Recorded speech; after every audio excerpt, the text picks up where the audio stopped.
And we're going live. Maybe. What's up, nerds? Welcome back to another episode of the Aggressively Average Angler podcast. Today, we are going to do a bracket series. We have not done a bracket series in a long time, actually. And I'm pretty stoked for this one. This should be a blast. So what we're going to do is what we call the battle of the baits.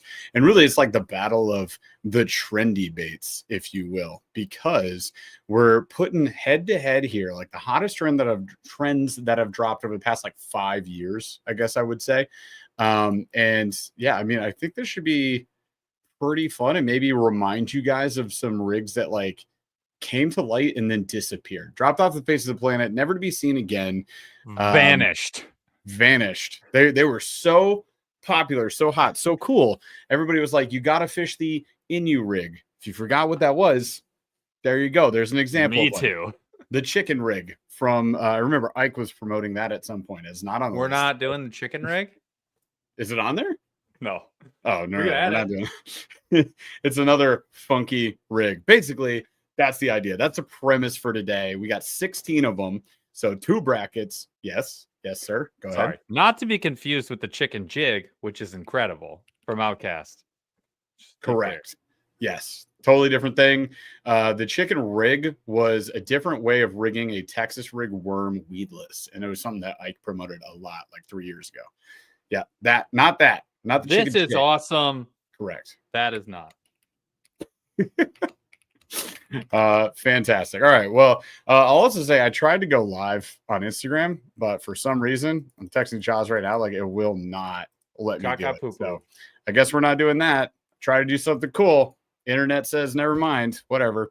That's fine. So let's get into it, shall we, Paul? Let's get into it, shall we? Okay, before we get to Q of the D, we've got a couple things I want to chit chat with you guys about. One, we actually went on the trip we've been talking about for like 3 months. We went to the Kayak Adventure Series kayak fishing tournament in Pennsylvania. It was a lot of fun. There were challenges, there were struggles, there were redemption moments. I will give you, in a nutshell, you go on Instagram and look at all the baits that didn't work and the one that did work for me. You can go watch that one. Jeff and I had a pretty similar list of stuff that we tried. We tried everything from buzz baits to Ned rigs and everything in between. But what happened is day one is a half day of fishing. We had a tough time. We were trying to go upriver. They were letting water through the dam. We struggled. I caught 2 fish, one solid, really nice one, and then maybe a handful of fish total. It was a very, very challenging fishing morning. But the next day, it was a pain in the butt. I caught a bunch of dinks and we walked a lot. So that was we walked a lot. Blew our batteries out. It was tough. But then Creek Crawler, shout out to the Creek Crawler. If you're not following him on YouTube and Instagram, go do that. He is the man, very kind gentleman. Said, hey, we'll let you float. You pick your spot. I'll come pick you up when you're done. I'll take you back to your vehicle. It'll be awesome. And we were like, that does sound awesome. Let's do that. Then we had so much fun. So Saturday, full day of more full day of fishing. It's like 6 or 7 or 8 hours of fishing, which is awesome. Got to do that. Caught some big fish. Jeff hammered them in the last 2 hours. Was just like, could not be stopped. Dano snapping fish right out of the freaking river. I found a freaking spot. It was full redemption because I was getting my butt kicked for the past 5 hours before that, or 4 hours, whatever the heck it was. So that was nice. It was a good change of pace. It was sick. So anyways, we had a ton of fun. The people were great. We got to be there for the finale and see all of the roundup of the great anglers have been just kicking some absolute bootay all season long. So that was cool. Ton of fun. And again, like we saw the list for next year, and I was like, dude, Tennessee in June, sign me up. We also had, I think it was Virginia in September. Like Virginia looks sweet. Be the Upper James. The James. The new river. The new. Yeah. So just really fun. Caught some awesome smallmouth. Got to see some people's rigs. See people we don't get to see very often, like Creek Fishing Adventures, Ilyakin, Drew Gregory, just like great people. Jeff Little. Hanging out in the living room, hanging out at the crib, having some Uncle John cider. Well, shout out to Uncle John. So that's a great segue. So why am I wearing this amazing sweater for some hard cider? Well, we have the Kayak Angler Magazine Yak Offs, the now biannual. I guess we're doing it twice a year. Jeff and I are in it. If you guys are not aware, go to the Kayak go to Kayak Angler Magazine's website. Just Kayak Angler Magazine, Google it, go to the website. It'll be right at the top. It'll say Yak Offs. It's a bracket style, just like we're doing today, competition for kayak builds. You make some videos, take some pictures, do a cool build, do a walkthrough, and then you guys get to vote. And the coolest part about it is every time that you vote, whether you vote for me or not, which you're going to, but if you vote for me or not, you can vote for anybody that you want the whole way through for the whole month, and you get entered for a prize every single day. You can vote like 7 days a week for the entirety of the whole thing. And every time you vote, you get entered to win the prizes. And the prize packs are nuts. We're talking motors, kayaks, accessories, paddles, PFDs, de-hooker tools, all kinds of stuff. Like there's like lighting kits. There's all kinds of stuff. So go check that out. Definitely vote for Jeff and I. We're both in it. Please. Regardless, we expect your vote. Need it. Gonna survive off of it. So help us out. But either way, go vote, participate. It lets people do this again later. Shows that people are excited about it, and you get to win some stuff. All right, that's it. I'm done. Getting out. Q of the D. Most useless physical talent that you have. The most useless. So I'll give you some great examples. I think a lot of people can do the tongue taco roll. Or the vertical, or something of that nature. What you got? Mine would be nature. I can make my eyes vibrate. They will shake and like bounce. Do it. I don't know if you're gonna be able to see it. I call Berg. Can you see it? No, I can't see it. I'll put it on Instagram. I think the latency is an issue. Yeah, it's not helping. It's not. You could stare at my eyeballs, and within like a centimeter, either way, they are literally shaking like Superman when he moves. He vibrates so fast he can go through walls. That's what I can crack almost every bone on my body. It's completely useless. It feels great to me without jumping off of a bridge. I can crack my sternum. Like I can just do a little chest pop. Which is totally useless, and my wife hates it. So, Bass AF 817 says the trifold of the tongue that freaks me out. The clover is what I call it. Oh, you can do it. Oh, Jeff can do it. Gross. Look what he did. Gross. Everybody calm down. All right. Jeez. That's hilarious. The trifold tongue. Wow. And we got some crazy talents there. Yeah, I want to hear what everybody else gets. Rob Harrison says, I can have severe hand pain at all times of the day. Oh, that's pretty good. Okay, my knees swell when it rains. Thick and tight. Nice. Cool. Nice. That was pretty wild. I don't know. Lots of strange things like that. Everybody's got something. Every single person on this planet, it's like, oh, I can do whatever. And it's like people that can dislocate their shoulders arms completely above their head. It's horrifying. Mm-hmm. Yeah, the like hyperextension of joints and then dislocation of joints is the thing that drives me nuts. The finger pull, where they pull their finger apart. Have you seen that? You know, like out. No, like they pull the joint out. Oh, yeah. I don't know. Yeah. I'm like, no. Crack mine that way. Oh, yeah. That's average people. It's actually one of my favorite ways to crack them is just rotate the finger. What about the people that can like bend the last joint like aggressively? You know what I'm talking about? Where they're just like, they just do this and like it's a very hard, aggressive. No. It goes the other way. When they can do I've never seen anyone do that on their own. I know people that can go this way. You know people that can do that? Yes, I have known people that can do backwards knuckles. Anyways, that's enough of this nonsense. Let's move on. All right, so we're gonna get into the show meat. All right, you guys, if you know the drill, if you've been here before, you know the drill. If not, we're gonna show a bracket on screen. What? Welcome everybody. If they haven't been here for a bracket showdown before, bracket showdowns are supposed to be hype. It's a high energy. So if anybody you know is not in the room right now, you should call them up and say, what are you doing, bro?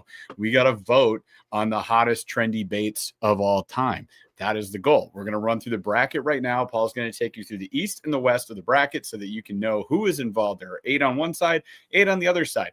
We are talking techniques, not like this lure, this hook, this line. It is just a technique, a trendy technique, or a style of bait would be like the other portion of this category. And they're going head-to-head bracket style. It's a Sweet 16 bracket. So we'll go These two head to head. You vote on which one you think is the coolest or like stands as test of time or something that you would still use or you still care about. Which one's more legit? Like, which one do you think is more legit, works better, not has a scam. credibility as an actual fishing technique, and is maybe less of like a fishing fad?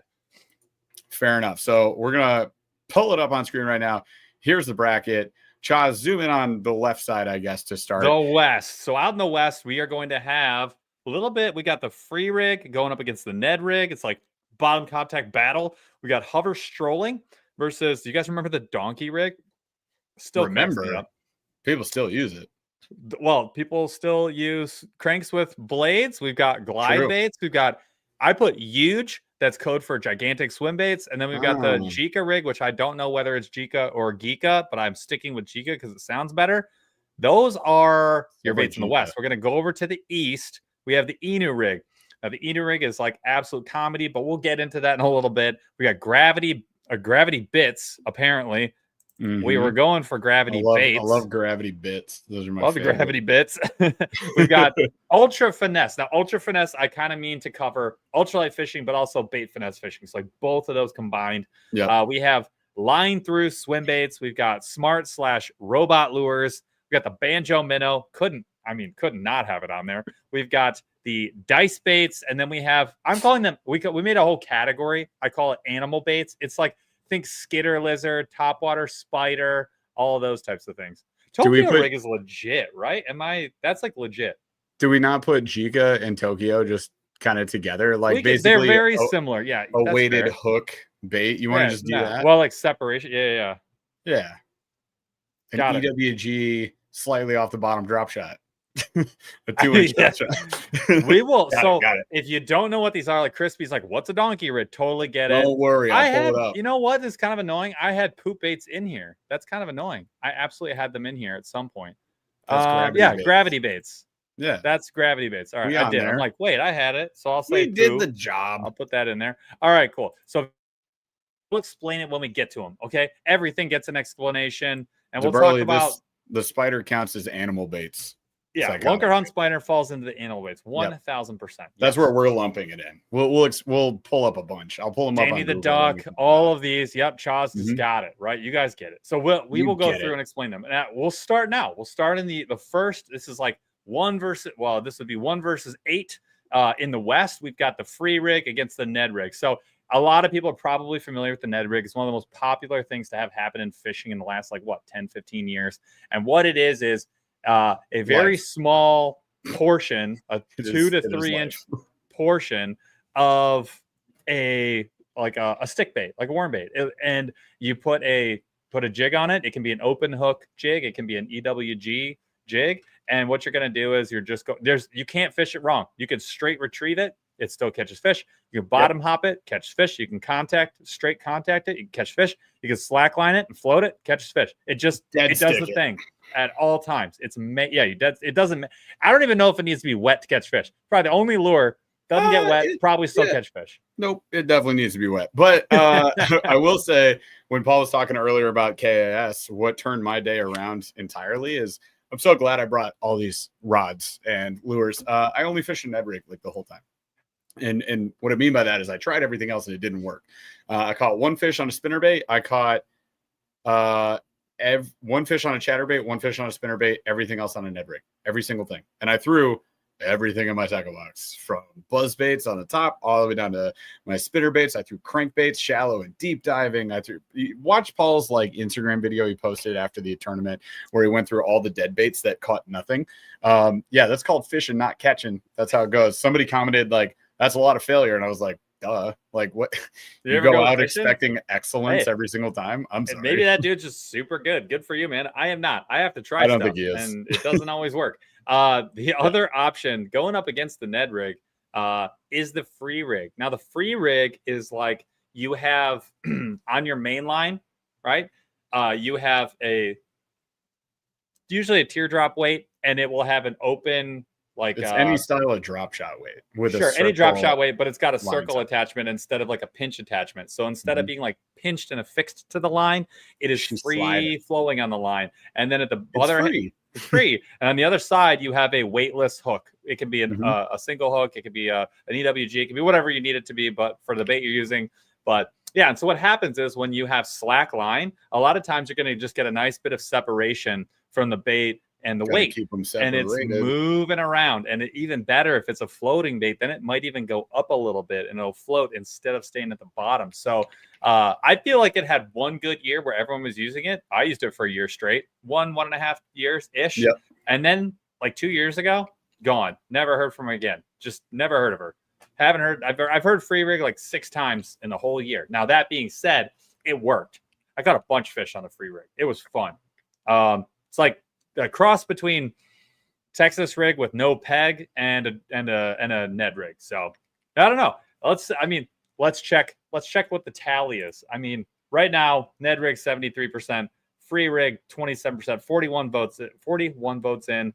That's a decimation. I mean, I'll be honest, it's gonna be hard to beat the Ned rig.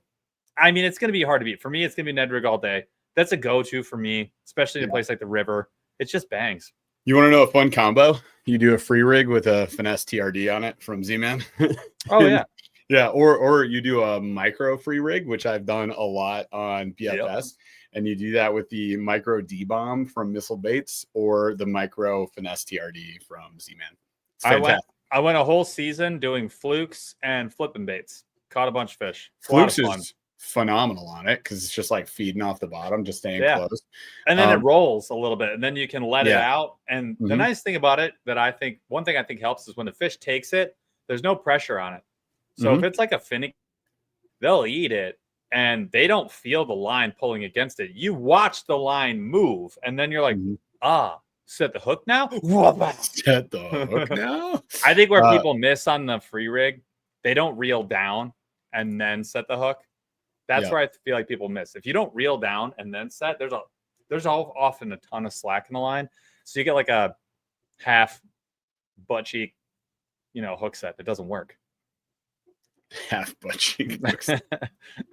Yeah, it takes some getting used to, and I think people just default to Texas rig over it the majority of the time. Texas rig, drop shot, Ned rig. Those three kind of cover the spectrum of that. And if you're going with bigger baits, it's like shaky head and et cetera, right? Because you can rig a Texas rig with a free moving weight. It just doesn't move the same. Like it is a different way to approach fishing. And I think that's what's going to come out of a lot of these trendy baits is you're like, oh, okay, like that's unique. That's different. That's a different form of presentation. Allows a different type of action. Maybe that triggers a bite in a different situation. And like, that's how they came to exist. A lot of these are just coming out of tournament guys who wanted to beat everybody else. So they made it something up. They're just like, here's how I'm going to catch them. And nobody else is going to be doing this. I promise you. And then they win a tournament. And then they're like, look what I did this on. And then everybody freaks out. And that's how you get a trendy bait. Like a lot of the time. Right. A lot of the time. Yeah. But I mean, if you look through the chat, there's like 6 guys here who are like, look, I know what you're saying. I hear you. You're wrong. Free rig's awesome, and it's mine. So, like, dude, it definitely works. I mean, these are both legit, and there's nothing wrong with that being your thing. It's all good. But Ned rig dominates. So Ned rig advances to round 2 in the West. Now we go down. We've got hover strolling versus the donkey rig. Now, Jeff, which one do you want? I'll take one. You take one. Which one do you want to try and explain? I will take donkey rig and I'm going to pull it up so I can show you guys, and you go ahead and do hover strolling real quick. All right. So while he's doing that, I'm going to talk hover strolling. Now that is like last year's big stinking deal. What it is it's going to be like, you can look, there's strolling. I combined it to be hover strolling, but there's strolling, and strolling is basically where you have a little bit of slack in the line. And then you've got a bait that every time you twitch the jig, it actually rocks back and forth. That's the strolling part, right? Like it's moving back and forth on the water as you're bringing it forward. And you're usually not going to have a lot of weight on the hook at all, if any. It's not going to be a lot. The reason being, that's where the hover comes from. You want to keep this in the water column where the fish are, and you just want to rock that bait right in front of them. You are going to catch fish. If you combine this with forward-facing sonar, it's deadly. I mean, it smashes. And it has won tournaments a ton for the last couple of years. Yeah, the rolling is really what like triggers those reaction. And then you get specific baits for that. A lot of them will have like a little flash, a little foil in them, so they'll give off that flash as they roll. And that's also where you get companies producing flukes with wings, right? So you get the Sakamata. yeah, the Sakamoto shad was like the OG from Depths, and then you got the Zoom, the winged fluke, super fancy name, but essentially it's that, right? Same thing. The donkey rig people were asking about before, it's essentially where in this case they've got two swivels. Sometimes you use like a three-way barrel swivel on this as well. Sometimes you just rig whatever you can, but there can be like this free sliding swivels. So it's like two barrel swivels. One is Well, mainline. you always have one free. The one Yeah, on top is free. The one on bottom is tied to the line. You can do both. You can do a three-way barrel swivel, but you got to trim one of the lines so that they don't like intersect. The problem is when you do, I tried that first, it didn't work. Mm-hmm. When you have a barrel swivel on the main line, it hits the other one. But when you slack them, when you slackline them, the other one Mm-hmm. kind of stays where it is and they separate instead of getting tangled together. I Mm-hmm. found that having the barrel swivel on the main line and then the lower one tied to the main line works really good. And then you can put a little bead or a clacker in between and it makes a ton of noise too. So you can see, oh no. Why? I just want to see that picture. No, okay, this is not helpful. It took me to a different web page. If I could get a close, I guess this is like the best picture for it. And what you get is this main line, you get leader line, and then you get this free moving swivel right there. You get this back and forth They where they swim dart back and forth over each other and around each other every time you like retrieve. It works almost comically well. Yeah, it definitely. There's no doubt that it works. There's Tactical Bass and saying like, "Duh, use this thing."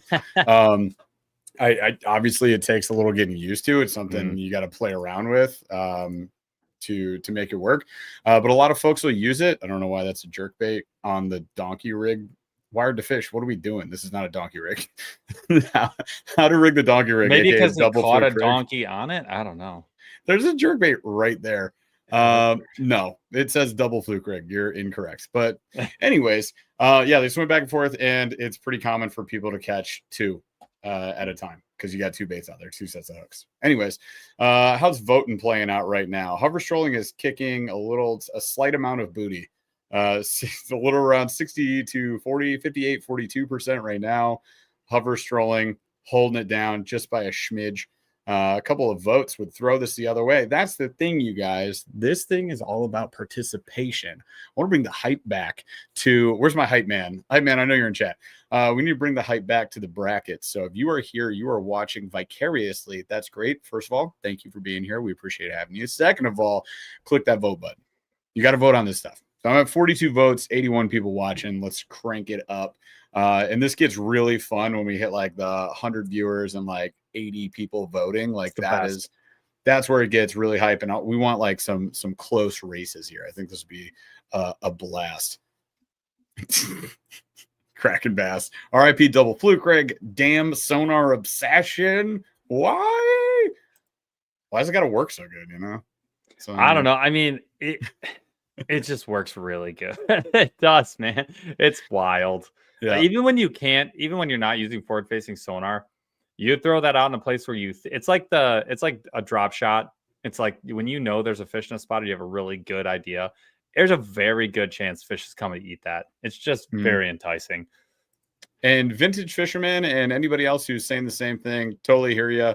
A lot of these, because they are like those trendy style baits, you might not have dabbled in these. You might have missed the trend. It might not be popular anymore. What we're asking is we're going to pull it up on screen. We're going to talk through it a little bit. Based on what you hear, make a vote. Based on what you hear. Again, this doesn't decide like this doesn't decide the end of the world for any of these trends. They've come and gone as is, so don't worry about that. It ain't serious. It's fun. So just put a vote in. Let's have some fun with it. All right. Appreciate you. Okay. So Joss, pull that one down. Hover strolling moves on next. 60-40. Next up, we have crankbaits with blades on them. Wow, there's a bunch. There's a bunch. And they've been around. Not all of them are like true, like what you would think of as a crankbait. Yeah. A lot of body baits with blades on them. Some are big, like triangle blades. Some of them are supposed to make noise. Some are there, obviously, for the flash. But a couple just got. There's the new. Yeah, there's a couple of new ones that just got released this year.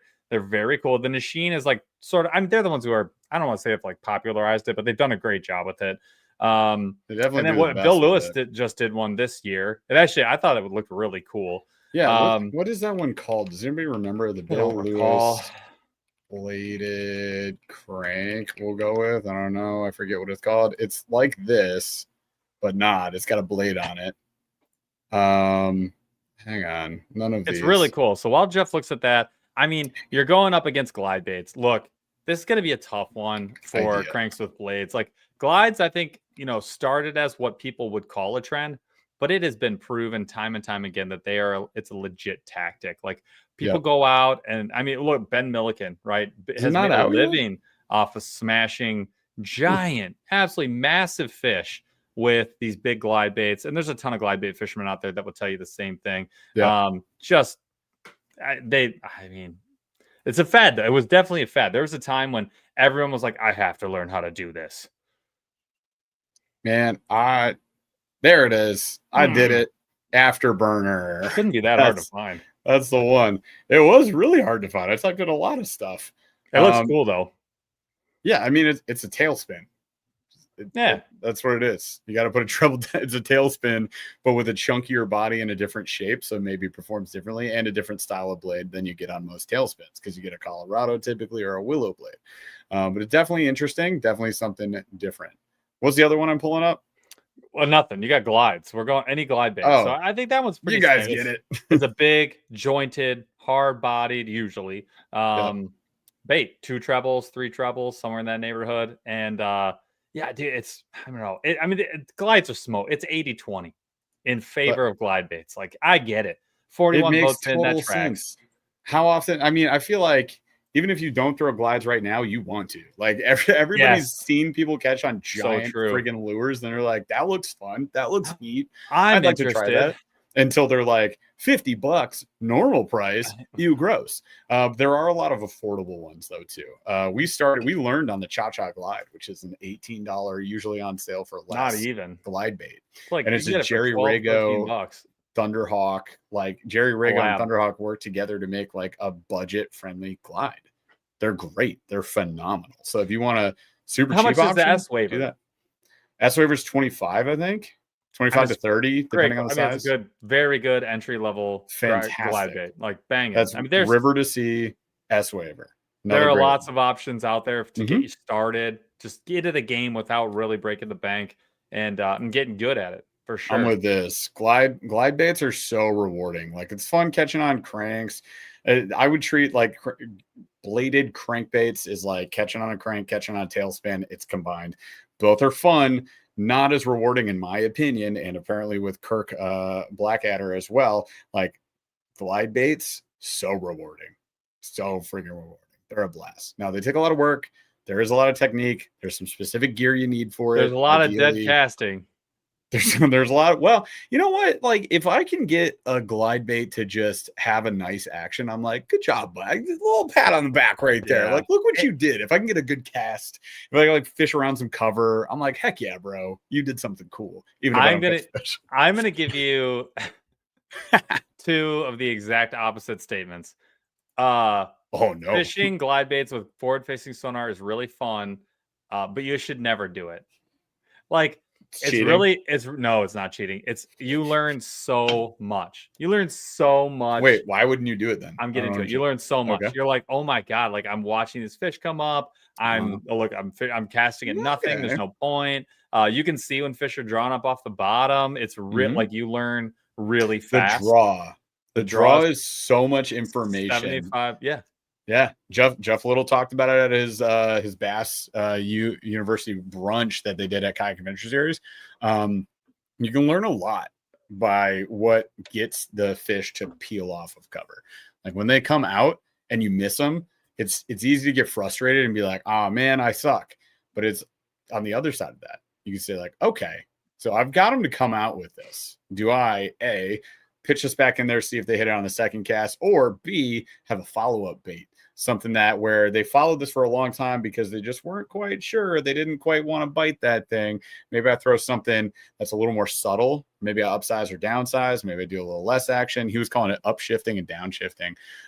Jeff Little, by the way, fantastic source of information. If you guys don't follow the little stuff, definitely go check him out, because as he says, the little stuff makes a difference. So check out his channels. Make sure you follow Jeff Little. He's fantastic. Also, if you want to learn how to paddle, kayak safety, just dude, he's like the most traveled fisherman that we personally know, excluding tournament people, which we don't know, but like Jeff international Little, tournament people. Other than that, yeah, it's yeah, he drives, what did he say, 75,000 miles a year or something? I believe that. He's been everywhere, man. I've been everywhere, man. Yeah, fantastic dude. Also got to hang out with him a bunch this weekend, which was great. The thing that sucks about glides with forward-facing sonar is seeing all your failures. You are watching in real time 20, 30 fish not bite. Like, God, that just, at a point, you're like, okay, now I'm just getting kicked while I'm down here. Like, this is brutal. Yeah, but I'm joking. I'm being facetious. I'm here to learn. Right? Obviously, like we all want that, but I will tell you, you're gonna see it and you're gonna get peeved. You'll be upset. Just you got to understand what's going on. It'll be okay. There you go. All right, glide's taken at 78 to 22%. I think we can go ahead and pull that one. 49 votes, you guys. We only needed one more vote to get to 50. We've been cheering for it this entire time. The hype man is hyping. 50. Let's get a solid 50 on the next one. Okay? Next one, yeah. Let's do 50, and let's see if we can go 55 after that. All right, who's next on the bracket? Let's pull them up. All right, we've got. Hang on. Pow. We've got huge, gigantic, massive, big swim baits. So this would be like your soft paddle tails type of deal. Versus the Jica. Wait, just paddle tails? I thought we were talking like 9-inch glides. No, I was thinking swim baits. I was thinking like big soft plastic swim baits. But sure, we could throw that in there. I had that. Okay, so like 7-inch plus mag drafts, big mag drafts. You know, like big, like just hangover, cull shed, all mag draft. What's like 7+ inches, right? Where you're getting to the 9 and 12-inch. Like I'm with it now. I got you. I got you. Big thing, musky baits. If you don't know what we're talking about, Medusa, and then that's gonna go up. Yeah, that's going up against the Jica rig / and or Tokyo rig. Now that one's a little tricky to explain, but basically. It's 2-inch drop shot. Yeah, a little wide. So you're gonna have usually you're gonna have an EWG most times. So like a extra wide gap, rigged weedless. You'll have some kind of creature bait typically, but you can put whatever you want on there. And then you're gonna have at the front of that, instead of tying directly to the line, you will also have tied onto the hook eye. You will have a wire that's about 2 1/4 inches long, and you're going to put anywhere from a 1/4 ounce. I mean, you can put whatever you want, but usually it's going to be a 1/4 ounce up to an ounce at the bottom. And what that does is it's basically that little wire stands up off the bottom. As long as you keep the slack, you keep the line tight, and it keeps your bait just sort of hovering up above the bottom and gives it a lot of action. It's pretty, it is pretty, I mean, I've caught a bunch of fish on it. I can't say that I've caught a bunch of fish on huge swim baits. It's not my thing. I don't fish it enough. I've caught plenty, but I'm not good at it. Jica Tokyo, I never do it because like too much work and other things do just as good, but it bangs. It absolutely catches fish. It sure do. The challenge I always run into with Jica and Tokyo is just that they get hung up in the grass. So if I had more like rocky areas where we fish, I would probably use it a lot more than I do. Yeah. And the fact of the matter is, could it work in the grass? Yeah. It's just such a pain to constantly like rip it out. A lot of hardware. Yeah. It's a lot of work. And then the way that you like, you put the weight onto that wire that Paul was talking about, the little like short wire there. You have to like fold the wire over. I need to pull this up for you guys. I'm not even doing I feel like I was just thinking of like, can I make one? Can I make one? Could Jeff pull this up? No, I'm gonna build a Tokyo rig right now with the not hardware that I have. I was trying to think if I even have any wire. I have these somewhere. I took them out of my terminal box. That's if that tells you anything. Absolutely did. I don't do it anymore, but this is what we're talking about. There you go. Oftentimes you see a creature bait there. Sometimes a swivel. Well, actually, no, always a swivel on these because it looks like, oh no, why can't I? You can kind of see them up here. I can't pull it up on there. There it is. You get the idea, though. I mean, you're getting That's what it looks like. And then you slide this weight on, like bullet side down, like rounded side down, and you take pliers and you just fold the wire over it. But that little wire hook right there, it hangs up a lot, and it's annoying as heck for me. There's a lot going on. A lot for grass to grab. You can make them really cheap. If you have cheap barrel swivels, a split ring, and some wire, like I have a bunch of wire left over from making like inline spinners. Yeah. So you can like just pop one of those on there. I mean, you can make these for a couple pennies. VMC sells them for a lot of pennies. You can also just do a drop shot. Yeah, or you could just do a drop shot and just do a short leader. I mean, Vintage Fisherman has it. Tokyo Rig is basically a drop shot rig, but for look, the biggest difference to me, though, you guys, between the drop shot and that is one, when you have slack line, it rocks. It doesn't, it like rocks side to side. The other thing, it's a lot easier to cast than a drop shot with a big bait on it. You're not getting tangled up. You don't have dead cast because of, you know, your everything getting twirled up as you cast it. It goes way further.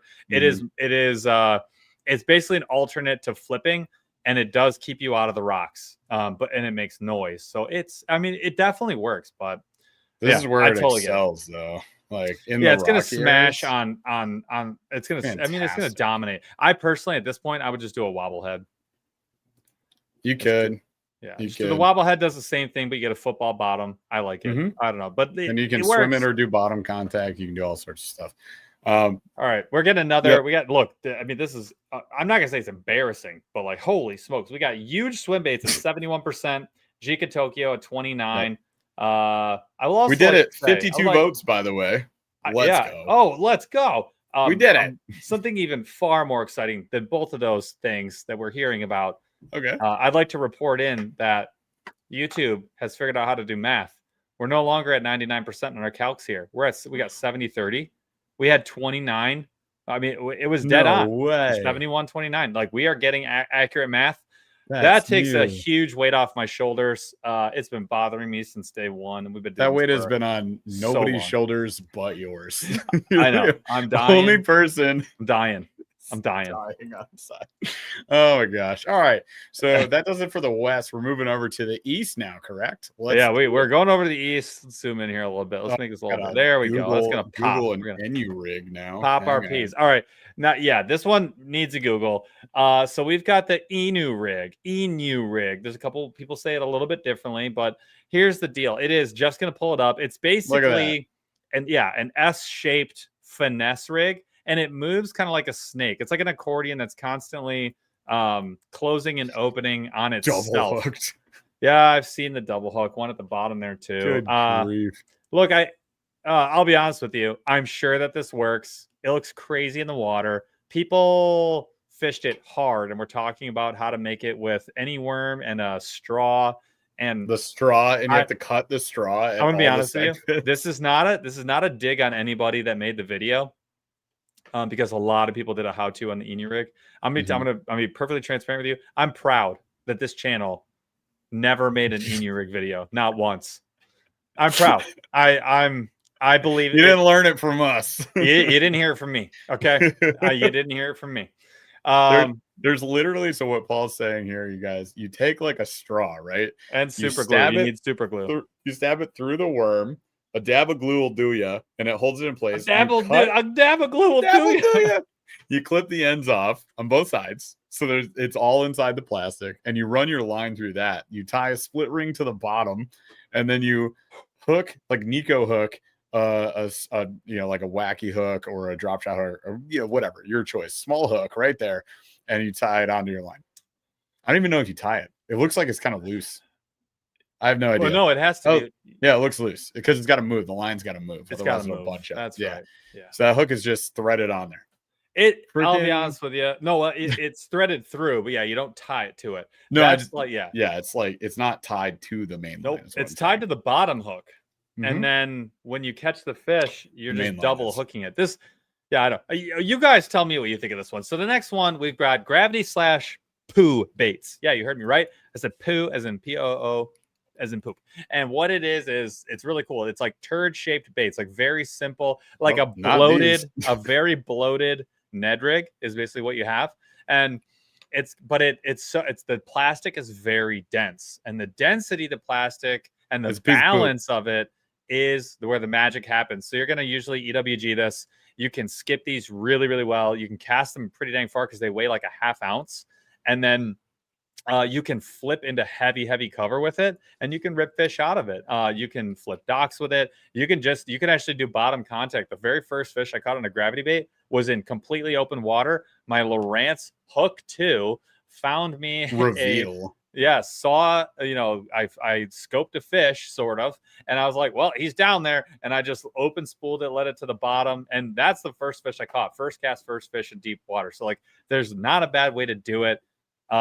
These things bang. This is one of my favorites. This is one of the baits I tried this weekend.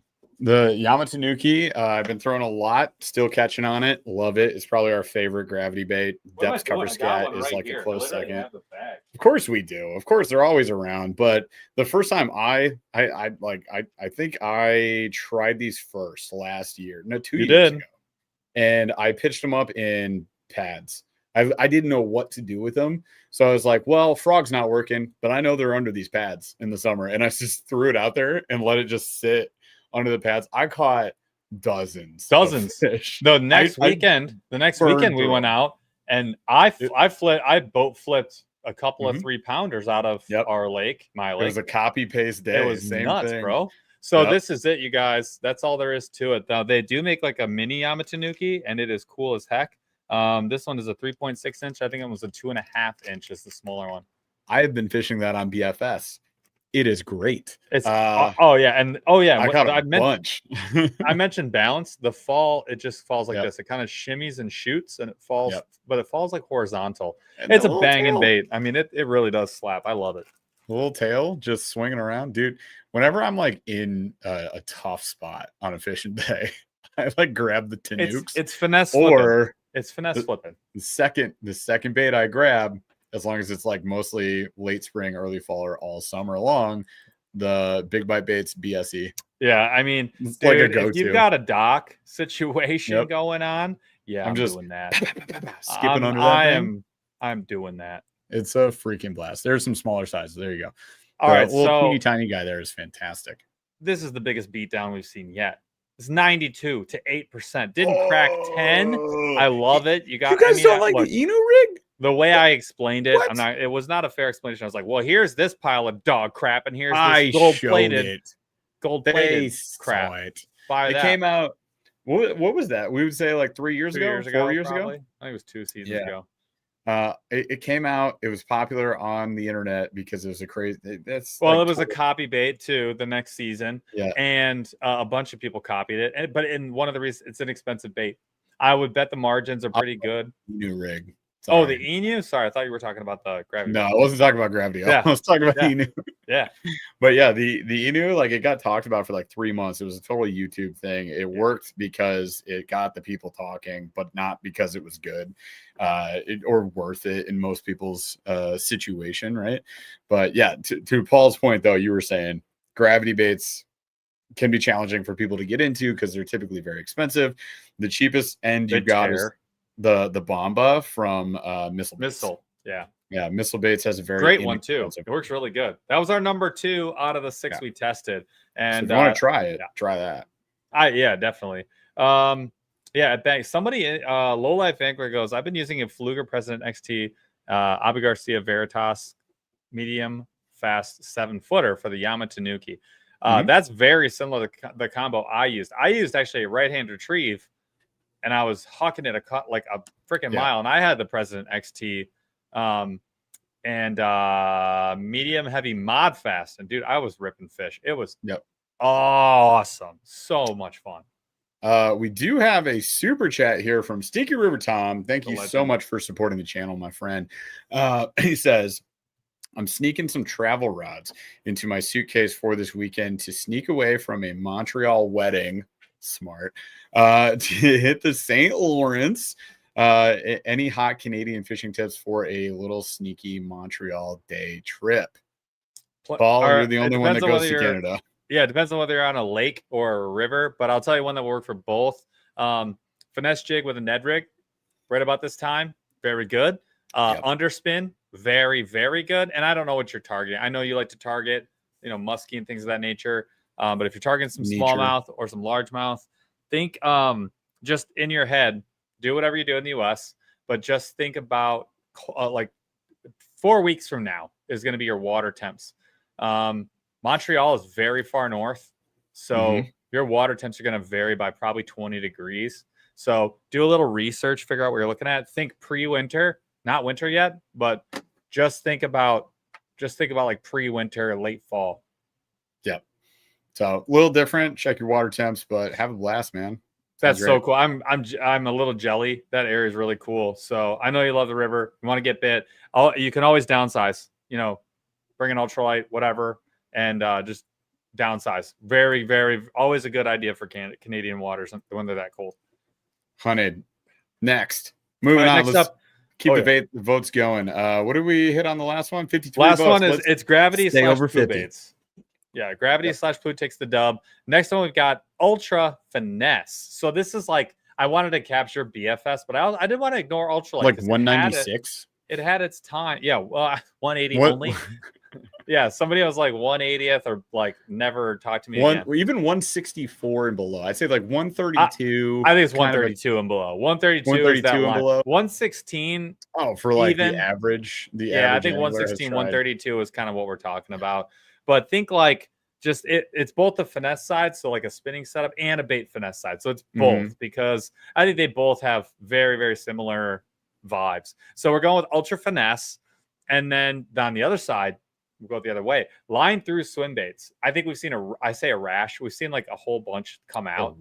A rash of them. We've I know seen it's a standard term. But they keep showing up. Like Z-Man is really rocking that pretty cool harness for the line through. Yes. Mega Bass. Every year they put one out right now. Yep. 3 years in a row. They work really good. The harness is cool. But they've got the graph shads, which does the same thing. It's a super ultralight. Sixth Sense has a whole bunch of line throughs. They actually have a line through you can screw a plastic on the back, and plastic of your choice. I love that. I thought that was really cool. So it works at all. Yep, works at all weights. It could go top, bottom, doesn't matter. Super cool. And the nice thing about them is they work really well. They hold up really well, because they slide up the bait, and then the fish has a lot less leverage without the bait sitting there. So you catch a lot of fish with them. There you They're go. Cool. This is the Sixth Sense one right here. So you can tie a treble. I suppose you can get away with a single hook, but it's made for a treble. Just goes through the head of this jig head, and there's a screw. Now they use the Divine swim bait, but you can use whatever you want. Yep, whatever you want. Here's this is probably the first one I ever tried. Similar to this, a knockoff of the Boom Boom. There you go. But something similar to that. But that's from Optimal. Oh, can I show you guys something? No. It's really cool. Nope. Go ahead. Okay. We just got this from Hatch Baits. I haven't even seen this yet. This is the Hatch match. Yeah. Dude. There's a line through? Yeah, well? It is. It is, yeah. Why don't you start here? Bury the lead. Out. Holy freaking heck, dude. Yeah. Mega. What? Yep. And he's got a weight in the nose, like a barrel weight. You could swap it out. It's pretty cool. And then you can see the other hole right there for your line through. What's the material? Comes out. It's silicone. Oh, hey, you know what I didn't know? Check this out. This is cool. Okay. I didn't know this. Silicone is environmentally friendly. I didn't know that at all. So when you lose that bait, I won't feel too bad. It'll be fun. Check it out. It's pretty cool. Now these are expensive. I think this is like $50. This is the Goliath. I'm pretty sure. But $50. Look at these bad boys right there. Look at the wings.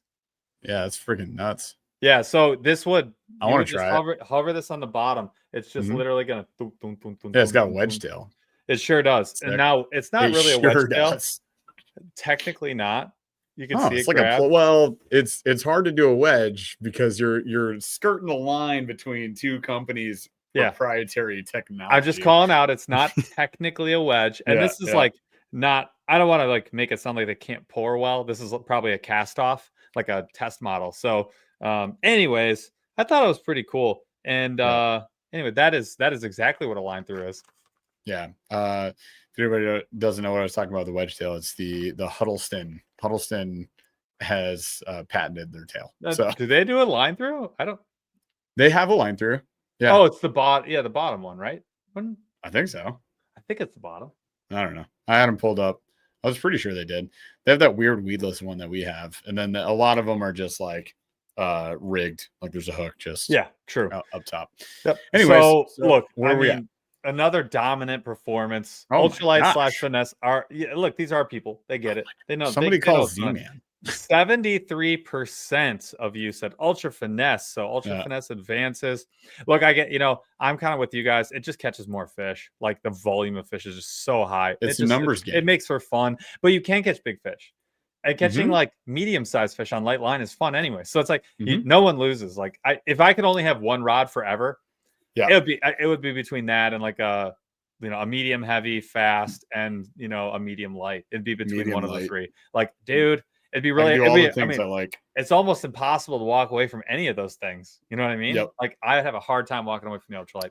It's a good thing we don't have to. Also, if you guys are watching this right now, listening, and you haven't tried ultralight fishing, we're not going to pitch you BFS. Like, we're just going to say ultralight. Probably the cheapest way you can get into fishing too. You can get like a little. I started with a dock. Is it the dock runner from Abu? Like the cheap, like a $30 full combo with line on it. You could go fancier, obviously, if you decide you like it, but you got the Kestrel at $90. It's $90. This is not that bad. And look, fancier than a dock runner. I know, but you get this custom reel seat. You get the super nice carbon, and then it's a multi-piece. Look at this. It's got the dots. With the dots. Hit them with the dots. No, I love it, dude. I think they make 3 pieces. That's what this one is. This one is one I used in the ocean. Oh, wow. The guys were making fun of me for using a medium. Anyways, all right. Up in BC. Well, no, this was also 20-pound test line I was using. Yeah, no, this was a 3 to 8 pound. Holy crap, dude. That's a light, 1/10 right? of an ounce to 5/8 of an ounce. Yeah, light. Yeah, it's gotta be. They don't. Yeah, they don't do. Sick. I caught a giant needle nose on this. Huge one. Sick. I saw it. I saw the video. It was pretty rad. That's a sick fish. We just got a super sticker. I don't even know what that means, but cheers to Jay Hedricks. With the I'm looking at the sticker now on YouTube. It actually says critical hit. And it's a big remote control, like gaming controller. That's freaking sweet, dude. I do like that. I didn't know that we did super stickers, so we appreciate it, man. Thanks for supporting the show. All right. Thanks for learning me something. Do we have a vote on this one? Do we have a vote on what one? Ultra Finesse 1. Oh, okay. Yeah, we're good. What are you talking about? All right, we're good. So I couldn't remember if we got the next one. All right, so the next one, new category, we have smart and or robot lures against. This is the most ridiculous game of the bracket series. I know, it's insane. The whole conference tournament right now. We got freaking robo lures. But we're not done because I'm about to introduce the banjo minnow. So we got robo lures versus banjo minnow. So think like Livingston with its like cricket noise that it makes. Think like that remote control, like, robot bait that swims around and has like bait underneath of it. Like that's what we're talking about here. Any electronically focused bait. Where's the banjo? They got them on the deluxe pro kit, $40. That's very over expensive. On the banjo minnow is a bait that it's like sold as a package. So it's like a screw lock through the nose, and it's like, I hate to say a fluke, but it's like fluke-ish, bait fish-ish, and it's very stretchy. And I don't think you use a weight at all. You just hook through the nose, tie it on, and when you retrieve it, it's like really high up in the water, and you can retrieve it super fast, and it just darts like crazy. The darting action is actually unbelievable. Sucker works as seen on TV original. Yeah, that's right. So this is a made for TV bait, which sounds weird to say, but meant to sell on infomercial type things, like on commercials, like you'll get free shipping if you buy 2 packs at $9.99. We'll give you 20% off. We'll give you 3 coat hangers and whatever. Like it is that's what it is. And I think it's on shelves now. I think you can get it at Bass Pro right now. You can. So the weed guard is also like a rubber band. It's like a weird thing that like it hooks to the inside of the what am I trying to say? What's the hook? Barb? Not the trap, the barb. Thank you. Yeah, it hooks to the inside of the barb, which is wild. Yeah, and then there's O-rings that keep the screw lock from moving. Yeah, I mean, anyway, so there's that. This thing, it does work. It's pretty cool. Look at this guy. It works. Yeah, it's very nostalgic. And like, YouTube thumbnail. So we were talking about 80-20 being the biggest beatdown. There's 36 votes in. Banjo Minnow's at 83%. Robot lures are at 17. Look, I'm gonna let this go because I want to see 50. We need to see a nominal number here. Tell me right now, what robo lure would you say in the sentence? Oh yeah, I had that would this one. work. Sure do. I had this one, and not this one. This one's even don't you cooler. still have it in a box? Isn't it behind you? I do, but you guys, this is the wildest part of this thing. So to charge it, every single one is like the same. It's literally 2 electrodes. It's like positive, negative, and then a USB that plugs in, and you got to clip it to the top and the bottom, and it charges the fish. And then it comes with they always come with like 50 like steel leaders, like 50 of them. So you pop it on a steel leader with a swivel and a snap clip, and you just cast it out there. I use this. Paul, you remember that lake that we ice fished? I know exactly where you went. Yeah. I can see it in my mind. I cast him out there. What did we name that guy? Does anybody in chat remember? We named that I thought it was lure. like Frankenstein because it had it was definitely way less cool than that. But it was something. We gave it some sort of name. If anybody remembers, I'll give you like bonus points. But it just swam in circles. I saw fish like everywhere except the lure, where the lure was. They were like, nope, no thanks. Insane. I mean, it's wild. And look, hold on, guys. I gotta charge my lures. Don't start fishing yet, Paul. I gotta charge my lure. Okay. All right. So we're 43 votes in. Okay, it's been 3 minutes. We have 70 y'all. 84% banjo minnow. I mean, we're done, right? We're done here. We're not you set the precedent, sir. I said we would get a nominal number. 43 is a nominal number. I think we're good here. Nominal? What's not nominal for you? 36. Okay, that's fair. We got to set the parameters. It's got to be in the 40s to be a nominal vote. But now we're going to the semis. So like, we're not. No, we're not. We got one more. We're going to the quarter. We got one more. Wait, we got one more. So we have. Look, this should be no surprise. It's 2025. Y'all know it's the year of the dice bait. Okay, it's the year of the dice. The year of the fuzz and the year of the die. Fuzzy stuff. And then sometimes it's fuzz and die. And then we've got that going up against a new category that I've invented called animal baits. So animal baits is like skitter lizard, the battle beetle. We got the topwater spider, dragonfly, anything made by a lunker hunt.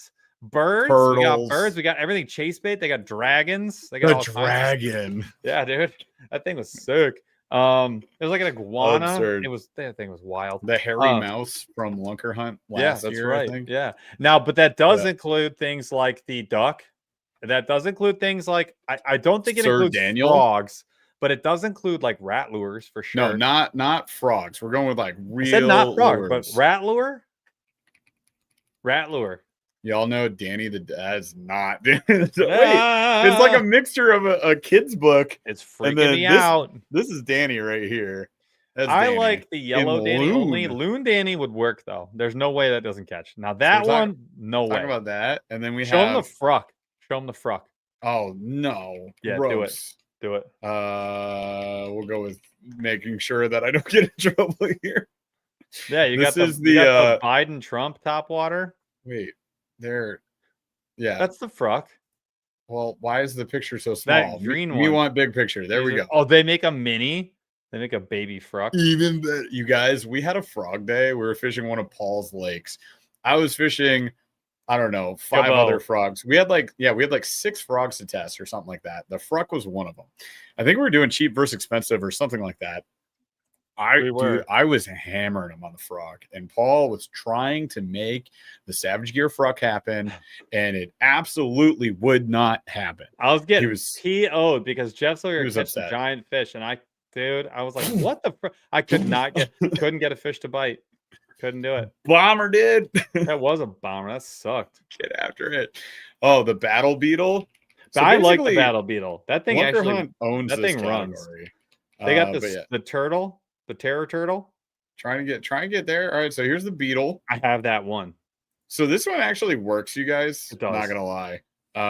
It do work. But then we got the Lunker Hunt, the turbo turtle. Sure, we can call it that. And the spider's up next there. Teenage Mutant Ninja Turtle. God, this thing sucked. This thing does absolutely nothing. They have a cicada.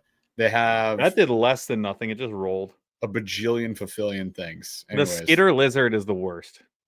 Yep. All right, we got 45 votes. Skitter 60, lizard. 40. I mean, look, I get there are some good animal baits, but I'm going to have to go dice baits. Look, we never even talked about dice baits, but they freaking work, dude. So it's basically a square. What's up? This color is 1999's blockbuster hit Godzilla. Oh, like, that is it is 100. Yeah, 100%. Matthew Broderick is fighting this Godzilla. A fleeting character. Yeah. So the dice baits, a worm scientist that fights Godzilla. I don't have mine. They're packed up. They're in that huge bag. I'll never. What are you looking for? Just dice baits. All right. I'll pull some up. Let's do the new Z-Man. Dang it. What is it called? Yeah. So Z-Man there's cube style. There's nuggets. Fuzzy nugs. Like you could do that. And some of them have fuzz. Well, they all have some sort of like we'll say fuzz, but you can see there's like appendages on it, and it's like jig skirt material, and so you can drop shot it. You can a lot of them are dense, not all of them float, so you can just put a hook on them. Like the first one I ever caught on was a JDM version. Cast it out and just go straight to the bottom. It's striking tumbleweed. There's a whole bunch. Anyways, I mean, this was a massacre, right? It was a massacre. 62% of pick and dice baits, they absolutely work. They do, and this one's so fun. It's kind of stretchy too. I can't wait to put more time in on the Z-Man. I should have put that on the river, but I did not have any. I don't know if I even had any peg weights. Wait, what? I don't know if I had any pegs to throw that on the river this weekend. I really wanted to. Spikes? Yeah. Peg weights? Yeah, like nail weight. Nail weight. Got it. Yeah. Nail weights. I was like, what are you talking about? Yeah. I did. Should have just asked me. Dang it. I mean, I didn't even think about throwing this thing. I think I put it away. We talked. Remember when we were setting up? I put it away that morning. We did that, at 1 or that night, yeah. 1 a.m. We're like setting up our baits. Hey, we were ready to go the next day, though. Should I bring the dice? Nah. All right. I thought it was me. I think I had that exact bait. No, I have it. Huh. You have the fuzzy bugs, the pink ones. No, we both have the Q bomb. No, the Q bomb. Yeah, I thought you were talking about the Z-Man. Yeah. The Z-Man fuzzy nugs. I'm out of these. I don't have any of these anymore. Bomber. I ran through them in a day when I was crushing it. It was a good day. That was a tough video to edit. There was a lot of fish. work. Sure do work. All right, so we're going back to the west. That's it for the east. Now we're on to the Elite 8. Now these go a little faster. This is run and gun. We're gonna make decisions quickly.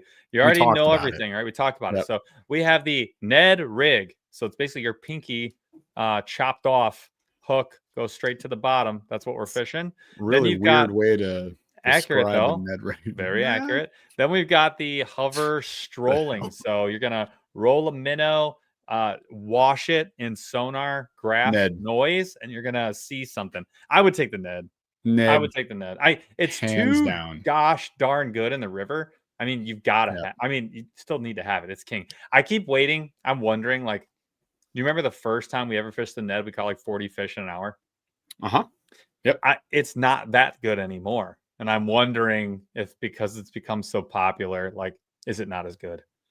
I think it's still very good. No, I'm not saying it's not good. You see what I'm saying, though, right? You're not catching 80 fish a day. You're catching 20 fish a day. Yo, we fished a full sand hill launch kayak lake in the middle of nowhere, one house on it, not private though, public lake. We fished it way up north, and I got there like an hour before you guys. And I just kind of fished around a little bit. Paul was on the way up. Who were we with that time? Yeah, definitely. I remember. Cool. Somebody was with you. That's why you were late. And then it was my old coworker. His name was Nate. Oh yeah, and you're like 2 hours. He was a child.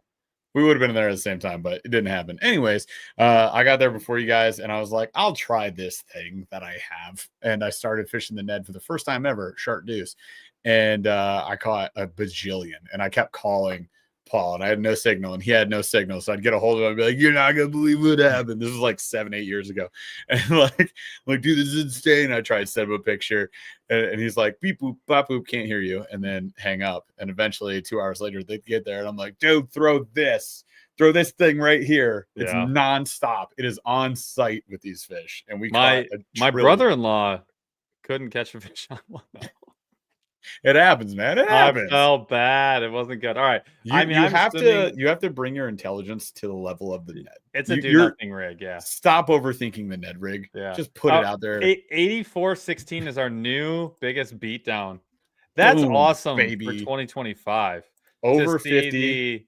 over 50, but also seeing an absolute smackdown. 85.15 is what it is right at this second. And the Chaws just pulled it. 85.15. That's savage. That's Sorry, fine. hover strolling. Nice try, but you lose. Let's go. You'll lose. All right, now we've got swim baits glides, for swim baits. glide baits, and then huge swim baits, like soft plastic swim baits, like the cull shad, like the mag draft, things of that nature. For me, I'm going glides. For me, just imagine if you could only have one of each of these. I mean, it's not all swim baits. It's big swim baits. How big? We're 7 talking inch plus is what we said. 7 inch. Yeah, I'm going glides. Right? Yeah, glides. for where we are. It is a tough one, but tough-ish. What if you were in Florida? What would you pick? 75-25 right now. If I was in Florida, huge swim baits, I feel. I would pick glides. If I was down south, I would be. Go ahead. I'd be throwing big swim baits down south. Like I feel I'm like not saying I wouldn't, but I would be going glides first. I would rather have glide bait. I would go glides up here. I feel like to me, it's like a jerk bait with more drawing power because I can run it that slow. Like that's how slow I tend to run it up here. Whereas like if I were down south, I'd want to move a little bit faster, and you could do that with glides. I mean, you could swim them, but I'd feel for me just chucking and winding with a big swim bait down south would be my play. But up north, glide. I'm going glide. I feel that. But it is close. Like both are phenomenal. And they're a lot of fun to catch on. And what's not fun or not close is this score. 70% glides, 24% huge swim baits. So I'm embarrassing. Sorry, guys, but we're taking the glides for a ride. And we are going to round out the other side of our final four. Our expert, we are not fishing muskie. These are bass. Because we fish muskie. But yeah, I mean, you throw your like 10 plus inch muskie baits. Hell yeah, dude. I have a muskie inline spinner that's this big. Oh yeah, the black and orange. Yeah, and then I have it's Fire Tiger, and then I have not the MEPS. I have that one too. The MEPS inline is sick, but I have like a homemade one. You remember the guy sent us a bunch of muskie baits one time, and I have a double bladed spinner bait, like a wire bait. That's like literally my hands coming together. That's awesome. It's that big. Muskie baits are sick. I love the weather vane style. Yeah. Any size. It's so good. It's like for trout fishing, those like size zeros. It's like a lot of times you can't get the little blades to start running. You have to go super fast. Those things spin on the fall. The weather vane style with the double, not two separate. It's like a flat blade with like two circles at the end. They kind of like they bend it down like this. Oh, yeah. Those Rooster Tail makes them. Yep. It's like a little prop. That blade spins. Just looking at it, the weight of your stare will make it spin. The weight. Is there? How much does a stare weigh? It depends on how heavy the stare. I don't know. You tell me. How much does a stare weigh? Freaking dad joke. Good one. Yeah, dude. I love it. Anyways, so now we've got. We need to get these up. So we've got gravity / poo baits going up against the ultra finesse. So that's your finesse fishing, your bait finesse for my BFS guys. Another and the gravity great poo baits. Those are your dense plastics. They look like a turd. There's no reason for them to work as good as they do, but they work great everywhere. What are you doing, Paul? I'm going ultra finesse. It's finesse. Just, I mean, wait. Look at this. What hat am I wearing? Gray legs finesse. I'm going finesse baits. Man. Here's their micro finesse. Yep. There's my confidence. This is all I really need. Stop being such a fanboy. Oh my god! All you talk about is gray legs finesse. Wind it up. Go ahead. I dare you. I'm wearing their hat. I'm wearing their hat too. Anyways, no, gray legs finesse is great, but there's plenty of other fantastic. We got our mule, Z-Man. I mean, those are like the top 3 that we're throwing of anything. This is what caught biggest fish for me twice this weekend. That's what caught nothing for me this weekend. Embarrassingly, I threw it for a while, but I just had all the luck on the Z-Man TRD. Like, I don't know. It's probably me. It's fully me. I know that's what it is. But the funny thing, you guys, when Paul was talking about day one, oh yeah, I was saying before somebody else commented, they were catching them on the mule bug, and I was like, what? The fact that someone else grabbed like kind of an obscure bait. I'm not surprised with the way conversations went at that tournament. After the tournament, you guys, everybody was like, I caught on this. And somebody else would be like, they wouldn't even sniff that for me. And then blah, blah, blah, blah. And like we all said it. So it doesn't matter. If you go to a tournament and someone says, just fish a buzzbait, you have to have a level of confidence and good boat position and be in the right time, space and time, like for that to work. So just because they said fish that bait, don't let it mess up your tourney game. Like just do your thing, man. Just trust me. Anyways, I was gonna say, Paul, you remember that spot between the trees, the two laydowns? There's like the sticks down there. There's a gap in between, and you're like, I know there's a fish in there. And you flipped in the bluegrass bug and you caught a nice fish. I fished that for like 20 minutes before you got there. Like before you got there, I did the same thing. I threw the bluegrass bug. No, you didn't. Fish. Yes, I did. 100% rodeo. Oh my god! On a Ned rig head, same spot. What did you do, if you don't mind me asking? What I normally do with a Ned, just Power let fish. It drop, hop, hop, yep, hop, yep. hop, hop. So that's it. That's how I fish a Ned all the time. I threw it out. I had it on a 1.6 because that's just like my favorite. I threw it out. Yep. Oh wow! I threw it out.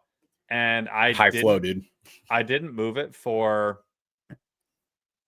10 seconds. Yeah. And then I hopped it twice and then I saw the line run away. I can't wait to watch footage on that one. Yeah. So fully it was a cadence thing. And then the next day when I caught my 18 and all of the other fish that were sizable at that tournament that I caught in 30 minutes, it was off of this big rock section with a trough. It was like bank was huge boulders. This is like the Allegheny River in Pennsylvania. So it's always like there's boulders everywhere on the side. But then there was a trough right next to it. And they were just sitting there facing into the current, eating whatever came by their way. And I just cast forward. I like parked. I had my Newport set up. I put it at 8% on the motor and I was stalled in the current and I just feathered the foot pedal and I just flipped the net up and it just came back by itself. I did nothing and they hammered it. It was like fish after fish after fish after fish. It was sick. So yeah, I did it differently the second day. Which is good. Thank God. But everybody else was like catching on moving baits in topwater. And we were like, what the hell? Like we tried that so hard. I did. The biggest fish I saw in the tournament jumped right over my Chapo. So, ow. Anyways, we got gravity boo baits at 41%, ultra finesse at 59, and we have almost 50 votes. We have 49 in. So I'm calling it. I'm calling it. No, one more vote. Get the vote. Get the 50. 10 Somebody count? vote right now. Count? There it is. There it is. 60-40. So you even more faith in the people, man. You got it. I appreciate it. Thank you guys. All right, you guys. We now go down to the southeast. Now we have the banjo minnow whooping the bejesus out of smart/robot lures, going up against dice baits. This is gonna be a fun one. Banjo minnow, dude. This is dice. This is dice baits all day. I mean, I feel like dice could have in another time. Would you agree? Dice baits could have been an as seen on TV bait.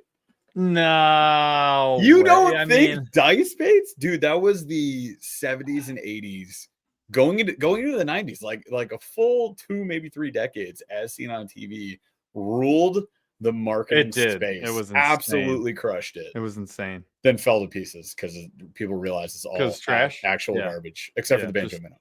Yeah. So, like, I could see dice bait because it's so weird.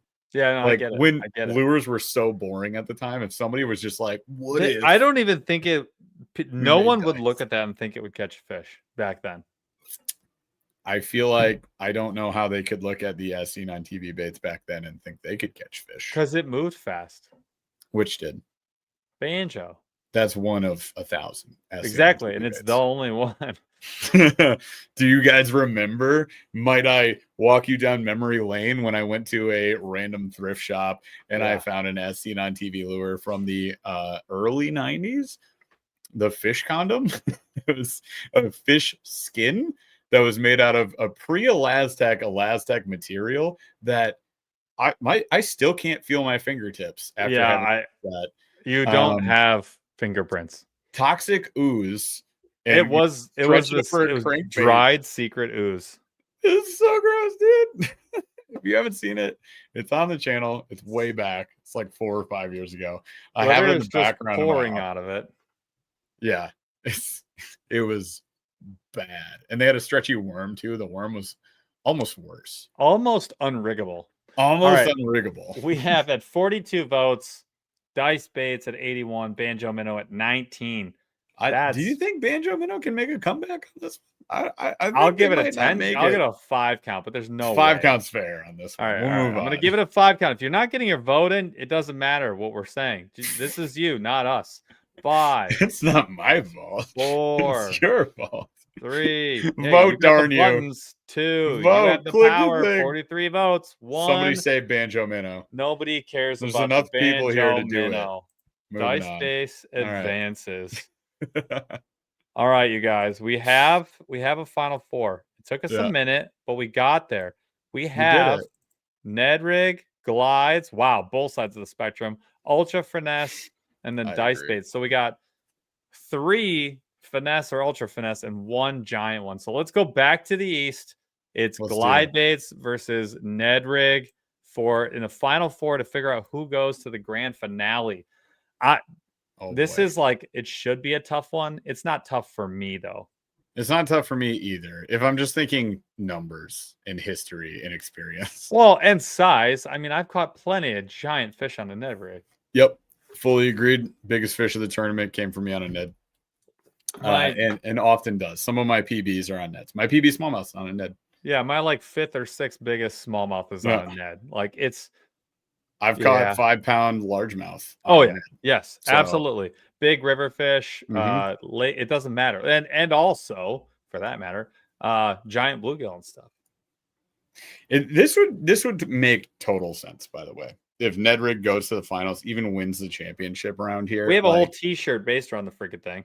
I wouldn't be surprised because it is one of those rigs where people were doing it by themselves before. So like kind of came out of grassroots, but when it became popularized, Ned Keaty like starts putting this out there, starts saying, here's how I fish it. Like it's different, works with Z-Man, makes the finesse TRD. It's one of those baits that kind of like started as a trend and has had the staying power of years and years. It just works. So I think that would be the most valid potential winner out of this, but there are some great contenders. Glides and ultralight. I mean, I don't know. I mean, glide baits have. I mean, they have already become like the Ned rig, where it's like it's common vernacular. Like it is in the quiver for a lot of people, just like the Ned rig, right? It's just not quite as accessible. You know what I mean? Yeah. If it were, if it becomes a little more accessible for people, I think it would be right up there with the Ned rig in terms of like you should expect to see a couple of guys have them, ready to rock. Yeah, there are a lot more accessible swim baits, some glide baits. Those tend to be a little bit more difficult, but like there are some that you can get under $20. I mean, and maybe you find them on sale. Maybe check Tackle Warehouse Clearance, Facebook Marketplace, whatever. Like you can. Yeah. Oh, they're out there. Yeah. Lucas Flint says, "Is a stand-up head with a creature bait considered a Ned? So like a shaky head, or some sort of version of that?" I said no. The Ned has to be Ned rig in my mind. It doesn't have to be, but it is at its core just no appendages. It looks like a 3-inch stick bait with the very tips cut off is what it looks like to me.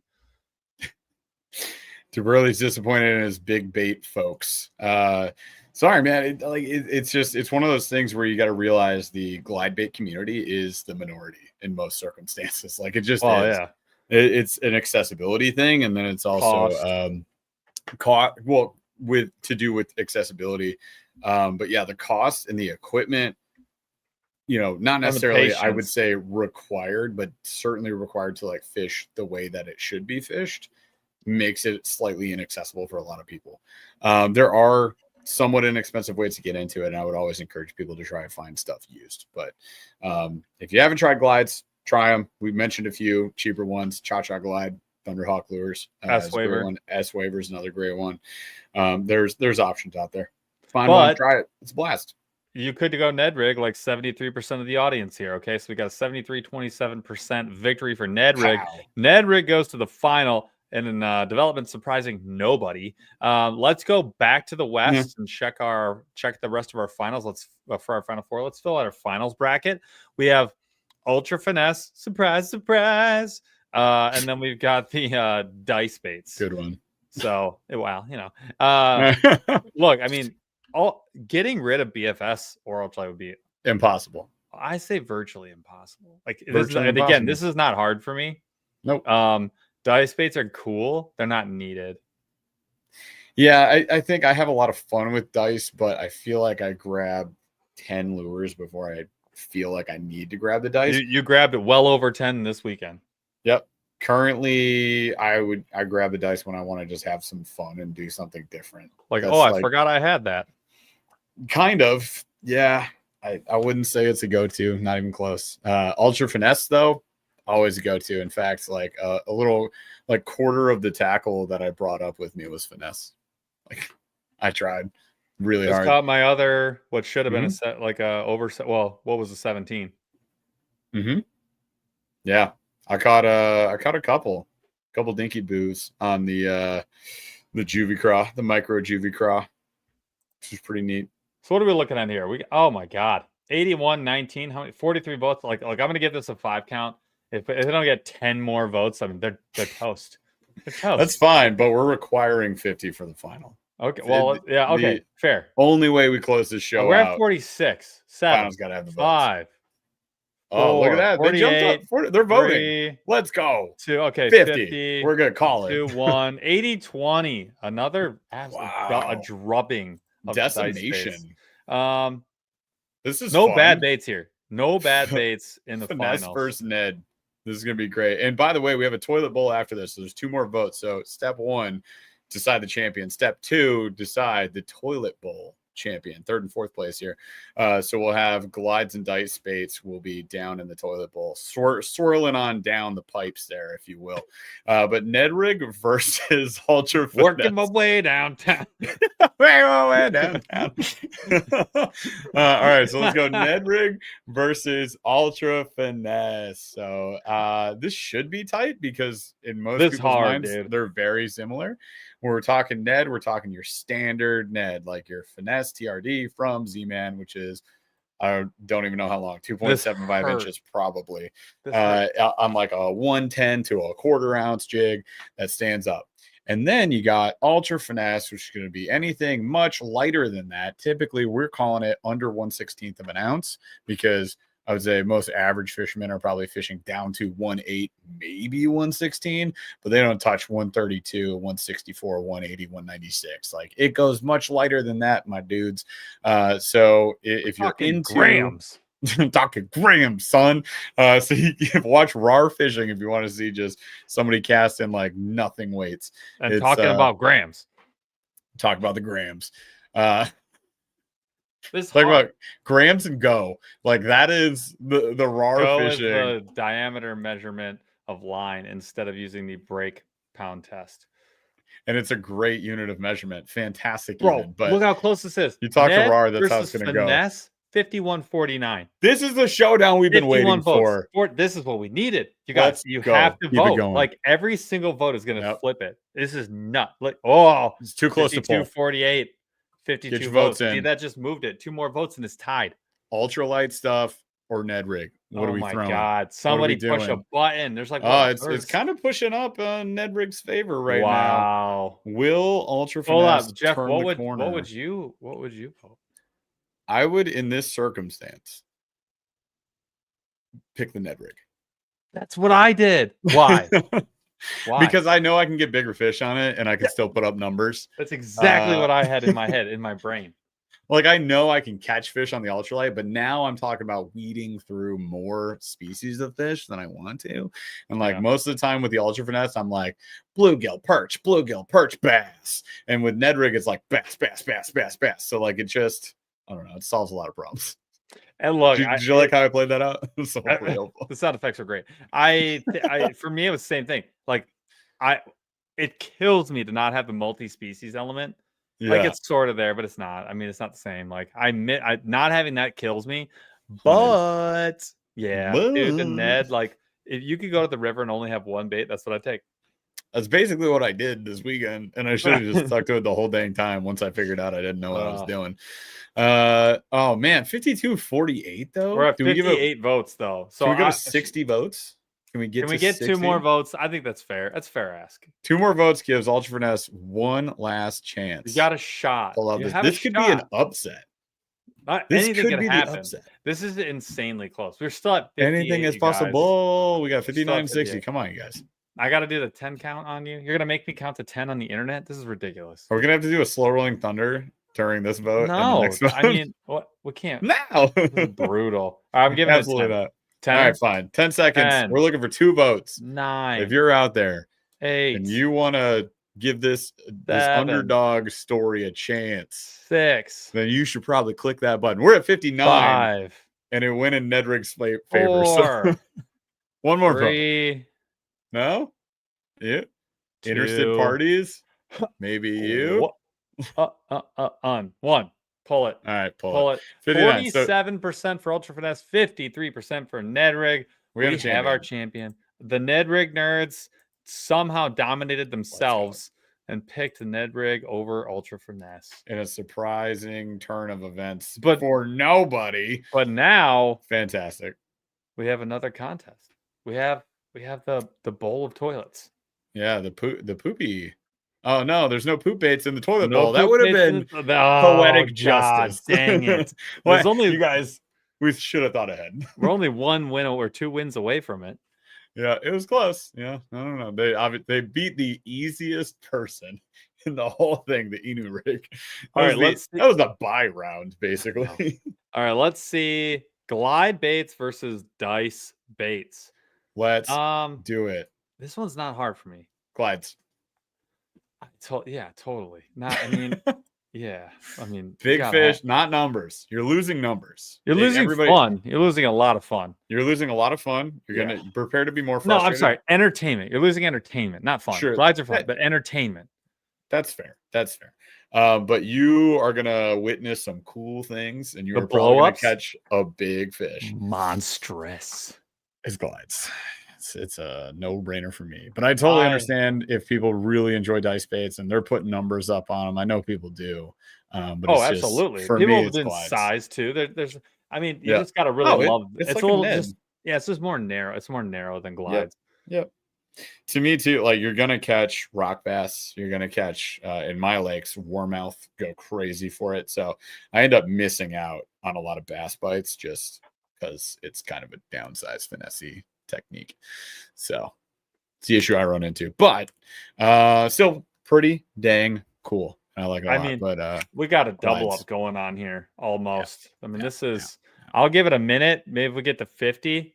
Give it like 10 seconds. Hey, let's try and do them justice. You know, I know it's 3rd and 4th place, but if 4 more people would like to just cast a vote real quick, that would help us move on.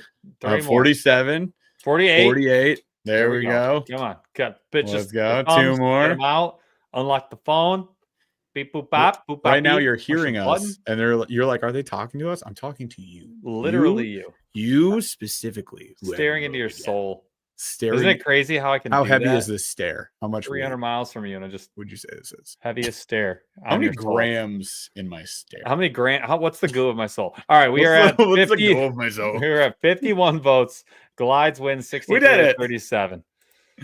Let's go. All right, so first place, Nedrig, our champion. The thing that I said made the most sense because it does. It's kind of like one of those OGs. But Glides taking the toilet bowl, also to Paul's point, like another kind of like came out a couple years after the Ned and really picked up a lot of hype, brought a lot of cool JDM products over, and got a lot of people doing something different with fishing. It's another great example of something that started out as a trend.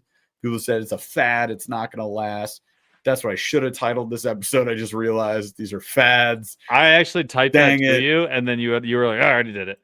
Trendy baits. Cool. Moving on. Sorry. Anyways, so these are fads that either made it or didn't. And based on this bracket, you can see who made it and who didn't. Inu rig never made it out of the year. Died the same year it was born. R.I.P. Moving on. rough, dude. But some of these had a little like staying power and like maybe are still around, but they're just not that popular. Like people just aren't talking about the Tokyo rig that much anymore. Even if it's winning tournaments, which I don't think it is because nobody talks about it. Yeah, here's what it is. Can it produce? Absolutely. Should you go do it? Nah, there's other options. All right, moving on. We had a blast running through the bracket with you guys. Hopefully you had fun as well. Let's do a little slow rolling thunder. Did we cover all our news and noteworthy? We're all good on coverage? All right, cool. Let's do the thunder. All right, we got two of them for you. One is you have to get a piercing. Where are you going to get it? I had my ears pierced in high school, so I'd probably just re-pierce them. Are we talking like the upper ear? No. Would I deal drugs? No, it's like right down here. Am I gonna shave my eyebrow? I am sorry. Don't take offense if anybody else out there. You know the line in the eyebrow Oh, and yeah. the top ear piercing? Yeah, absolutely. That was pretty common when I was in high school. I never did that. But I did gauge my ears, so I still have a mark like you can see on my ears. Really? I had pierced ears. Yeah. I would just do Andy that. did that. Andy had pretty big gauges actually. Yeah, I've thought about it, but I've seen too many people with totally blown out earlobes, and I'm like, I don't really want that. But yeah, of all the parts of my body, like, no brainer, ear lobe. You? I feel like now I can't pick ear. I would do good nose. Like here. I was eyebrow. Eyebrow probably would be like the next best option. Again, what about the one that goes through the septum? What is that? Is that what my wife has? Septum. Yeah, I would do that. I'd probably do that. Yep. That can be pretty metal. You get like two skulls dangling from your nose. That's who am I thinking of? Band. Stupefy. What is that friggin' band? Why can't I think of them? Disturbed? Disturbed. Thank you. Yeah. See, it took you a second too. I was like, he's got the big ring. He's got the bull ring. Huge ring. Yeah. He is one of the best vocalists out there. Yeah. He's incredible. He's got a very unique sound. You know, he used to do shots of olive oil before shows. That's wild. All right. Next one. That's a fun factoid.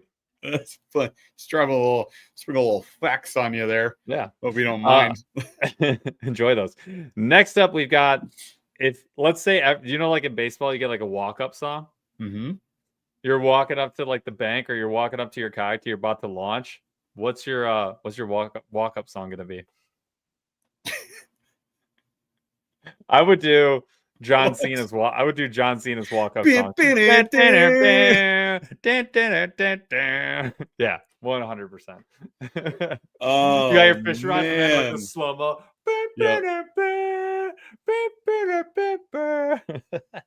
Oh my gosh, that is so difficult to answer. I know. Let's see. AC/DC is a good one. Yeah, I want to go something different. I want to I'm gonna do something like off of the wall. I'm gonna do like Check Yes Juliet, like punk rock. Wow. I'm gonna be like Girl at the Rock Show. Like, all the small things. Yeah, you need to do like Hawthorne Heights or something. Do some like epic emo. I'll do Black Parade, My Chemical Romance. That will be mine. Yes. I love it. Walking up to play it when I was a young boy. That's you go in the beginning. Yes, I start at the very beginning. Dude, that's very slow walk. I don't step up to the plate until it hits the 9 like, where it kicks up. Oh God! Welcome to the jungle. Amazing, America. Heck yeah. Another great art. Yeah. All right. Yeah. That's what we got for you guys. Awesome show. Thank you so much for joining us on this one. We really appreciate you guys. Yep. Britney Spears song. Why the heck not? Genie in a Bottle. Another great one. Christina Aguilera. Let's go. Dude, the Moulin Rouge song with Moulin Rouge or Mulan? Moulin Rouge. Okay. Not Mulan. That's why I was asking. Moulin Rouge. Yep. Like, you know what I'm talking about? Yes, I do. Oh, okay, cool. Yes, not Mulan. I know what you're gonna pick. Let's Get Down to Business would be your walk up. Probably the Peyton Parrish version. Either one. Either way, fantastic. Love that one too. Anyways, all right. Yeah, we've had a blast. Thanks for doing another bracket showdown. If you guys like the bracket, let us know. If you have ideas for the next bracket, let us know. Comment below this video. We'll check. We check every single comment, so we'll see it. Like, I don't know if you guys believe us when we say that. We do that. I heart every comment at least. Well, you can't. I do that from. I do it from my account. I go. Paul, you'll get Paul from his account. If you see Paul, it's this Paul. It's this guy right there. So he comments from his. I comment from AAA. So if you see it, that's who's commenting. But yeah, we hit everything. If you guys have ideas for another bracket, we'd love to hear it. Give us those ideas. We'll do a bracket in the future. Not going to do it every week. We did them like every week for a little while a couple years ago, but now it's just every once in a while for funsies, just to, shake it up a little bit. So hopefully you had fun with this tonight. Come back again next week. When are we doing members only live? 10/21. Thank you. 10/21. So members, October 21st. We'll have a new membership rolling out by then, right, Paul? See what I did there? Put a deadline on it. We'll have a new membership option with some cool new bonuses for you if you join that tier. So stay tuned for that. Do we have a guest next week? 2 weeks out? I think we do. I think next week I'm pretty sure it's either next week or the week after, but I'm pretty sure next week it is Hobie Eyewear. Hobie Eyewear. So we're going to have a chat with them. Wore the Hobies all week on the Allegheny, and they were fantastic. But it'll be more than just talking about Hobie. If you guys have ever seen us have a guest from a company on, one thing we like to do, let's grill them on the product, help you guys understand what it is that they're putting out there, but also compare it to the rest of the market. Why should you consider them over other people? And we can get into some sunglass tech, maybe even. Why do you need them? Why polarized? What lens colors? What do they mean? All that cool stuff. It'll be a blast. We appreciate you all for hanging out with us tonight. We out of here. Love you. Chaz, take us out.